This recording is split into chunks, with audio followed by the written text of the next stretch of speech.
Good morning. China builds more ships than the rest of the world combined. That's what this headline means, and that's what these graphs and charts mean.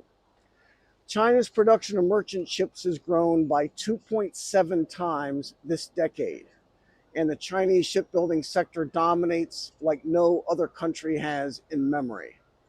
In 2000, China had less than 10% of the global share of shipbuilding among major countries, with Japan and Korea at just under 80%. China is much more than twice as much as Japan plus Korea now. These two charts are important also. The chart on the left shows the year-end order book for Chinese shipyards in million CGT, or compensated gross tonnage. China will finish the year with orders completed and underway of 84 million gross tons. The chart on the right is forward cover, which measures shipyard capacity. To calculate forward cover, we take the previous 12 months of production and calculate how long it takes to fill orders given the current capacity of shipyards to build the ships. The chart on the left shows a dramatic rise in shipbuilding orders, more than doubling since 2020 and 2021. But on the right, the forward cover is holding steady at under 4 months. It means that Chinese shipyards are expanding to keep up with forward demand. What this tells ship buyers is that when they place orders to have ships built, Chinese yards can handle the business. At home, our leading economists and our cabinet secretaries debase themselves and get on TV or on an airplane and fly over here to complain about Chinese overcapacity.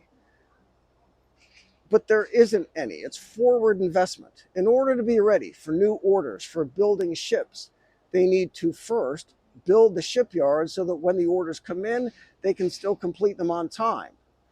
China has ambitions to be the factory for the entire world, and that means building industrial capacity and supply chains first, in advance, and then competing on price. That's their strategy. We call it overcapacity, and it is until the orders come in. Then it's factory production and higher market share and exports and trade surpluses. Back to shipbuilding. The growth of China's shipbuilding industry is without precedent, at least in modern times, says here. And it follows that if China can build ships for the civilian sector, they can also lay lots of holes for the Chinese Navy. The United States Navy is the largest in the world for now, but cannot build ships nearly as fast as China can. Navy intelligence admits that China can build ships over 200 times faster than American shipyards. The United States shipyards' total capacity is less than 100,000 tons per year, while China's is 23 million tons. Pentagon officials note that China's dominance in shipbuilding is because of the growth in the civilian sector. China has been building ships for commercial purposes for 30 years, while U.S. shipyards only build warships. In the United States, the federal government is the only customer, and shipyards figured out a long time ago that for the U.S. Navy, money is no object. There's no point in carving out space or personnel to build container ships or tugboats when the Navy wants new ships where the profit margins are a lot higher. So nobody in America wants to even bother with that anymore. It's the only show in town for us, they say. Last year, the Office of Naval Intelligence conducted a briefing, and this slide was leaked into the public domain. It's a comparison of the People's Liberation Army Navy, that's China, and the United States Navy. In this section, each ship is 100,000 gross tons of shipbuilding capability. And that chart shows the problem. Were the Pentagon to increase U.S. shipyards 10 times, it wouldn't matter. We could increase it 100 times and our industry would still be less than half of China's.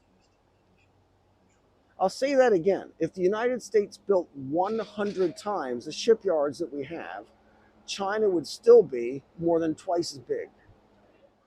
3 months ago, one of my business partners flew over. He's one of my oldest and closest friends, and I was waiting to meet him at the airport here in Qingdao. His connection flight was in Seoul, then to Qingdao for a 10 o'clock a.m. arrival time. So the plane is inbound Qingdao from Seoul. He looks out the window and he's looking down at China for the very first time. And he was shocked at how many ships he saw. His first impression of China was the ships. It was a beautiful morning in late summer, and Qingdao is a beautiful city here on the coast, surrounded by mountains and ocean. But that wasn't what he noticed when he looks out the window. He saw the ships lined up, coming and going, dozens and dozens and dozens of them, giant ships of all kinds as far as he could see. And that's the same thing I look out my window, that way. And now all those are made in China too. This is Shanghai, the convention center. Be good. Love your neighbor as yourself. Pray for those who hurt you. Love your enemies. Do unto others as you want others to do for you. Store up for yourself treasure in heaven, for where your treasure is,